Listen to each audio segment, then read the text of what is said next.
জনসমাবেশ সফল করতে নিচের রাস্তায় উঠান বৈঠক।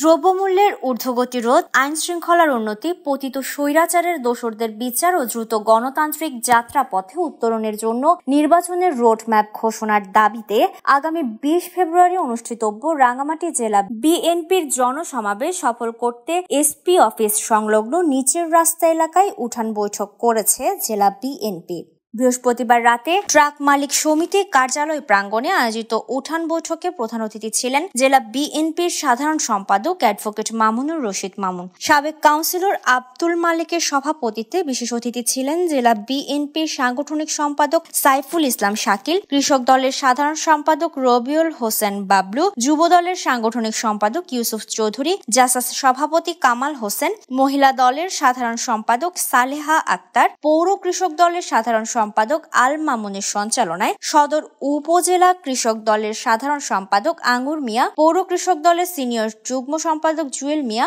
সদর উপজেলা বিএনপির সদস্য সৈয়দ আলী, মহিলা দলের যুগ্ম সম্পাদক মরিয়ম বেগম, ওয়ার্ড শাখার সভাপতি রেহেনা আক্তার, সাধারণ সম্পাদক মুন্নি আক্তার, সাংগঠনিক সম্পাদক হালিমা বেগম, জেলা ছাত্র দলের যুগ্ম সম্পাদক জামাল হোসেন, অর্থ সম্পাদক হেলিম মিয়া সহ সাংগঠনিক সম্পাদক কাসিদুজ্জামান সৈকত, কলেজ ছাত্রদল নেতা শফিকুল ইসলাম ও ফাইজুর রহমান, ওয়ার্ড যুব দলের ইকবাল সহ স্থানীয় জনসাধারণ উপস্থিত ছিলেন। Desk report, CHT